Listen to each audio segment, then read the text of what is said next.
The fact that you tell somebody this is really hard and you should run like hell and you're probably going to fail, and there are certain people who that makes them want to do it all the more. Yeah, that is kind of like the stuff of what this country was built on. Precisely. Right? Yeah. Isn't that? If I may, Yeah. there's this. I have this framework, I guess, that I tell anybody who'll listen, which most people don't, but about I call it the 3 A's of entrepreneurship, which is just funny. I know entrepreneurship doesn't have an A in it, so it's called the 3 A's of entrepreneurship. Entrepreneurship? I don't know what we should call it. Anyway, the 3 A's are, the first one is audacity, and I define audacity as the willingness to stay the course despite your failures. The second A is adaptability, and I define adaptability in this context as the willingness to change course despite your successes. And the third A is awareness, and the awareness is self-awareness and knowing when to be audacious and when to be adaptive. And there's no easy answer. There's no formula. There's no nothing. Yeah. I'm a mathematician and an economist by training, and I can tell you that at least I haven't found the formula. There's no and yet we have and this country, so the United States doesn't have isn't the only place where ideas and determination and your 3 A's. By the way, I was thinking like you could put 3 A's in a circle and make like a bumper sticker, but then it might be confused with like the Motor Club, and then Yeah. I think I'd get sued. Yeah, that was also funnier in my head. So this country isn't the only place where that has happened, obviously. Yeah. And there's at least one or two others, but it is kind of part of the fabric of it. Absolutely. Right? I think it's the independence of sort of the American cultural fabric. Right. I always think that there's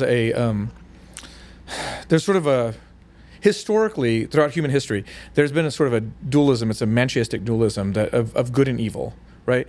But I actually think that the real dualism that exists in human civilization is one between individualism and collectivism. And I think that's always been the case, but I don't think that we recognize it. But we recognize it in American society because of the nature of individualism in the American society. And I'm not saying it's an extraordinarily positive thing. I mean, I think that it's a balance between things. Many other societies have an attitude that is far more collective. Like it's a society. Right, so we're all just kind of doing what we're doing. I think we're trending in that direction. There seems to be in American more society. Yeah, I think there's more trend toward the middle. Yeah, I agree. Yeah, but we've always been on the individualism side of that divide. Yeah, and depending on who you're listening to, if it's Ayn Rand, then we're nowhere near as far to the individual side as we ought to. Agreed. Right? But but if you're Keynesian, then you're the other way. Mm-hmm. But it is interesting that there's two there's two kind of things that I guess I see happening with respect to this. Long before we started calling it entrepreneurs and startups, and there's that basic people who had an idea, a vision, had the determination, did the hard work, and did it not always. I mean, certainly for the greater good was maybe kind of in the mix somewhere, but I don't think that's what really drove people, right, to succeed, right? And they wanted to succeed because of that individual responsibility, determinate. You know what I mean? Yeah. Is that like this country was founded. I mean, the American Revolution started taking place in 1776. Mm-hmm. It was the same year that Adam Smith published his A Wealth of Nations. Wealth of Nations, right? Yeah. Right.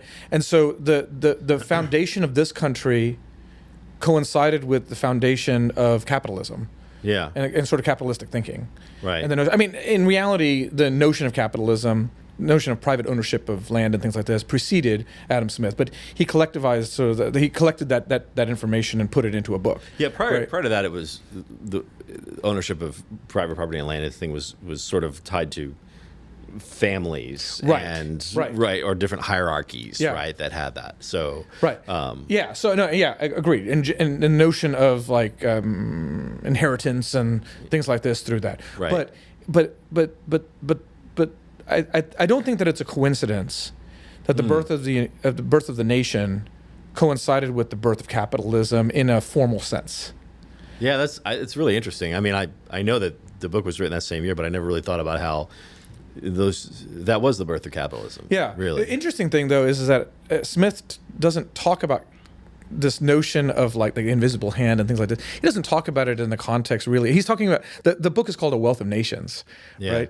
And so it's not really a book about individualism at all. Yeah, and it's not the notion of sort of free market capitalism in the sense that we think of it and we interpret it today. Mm-hmm.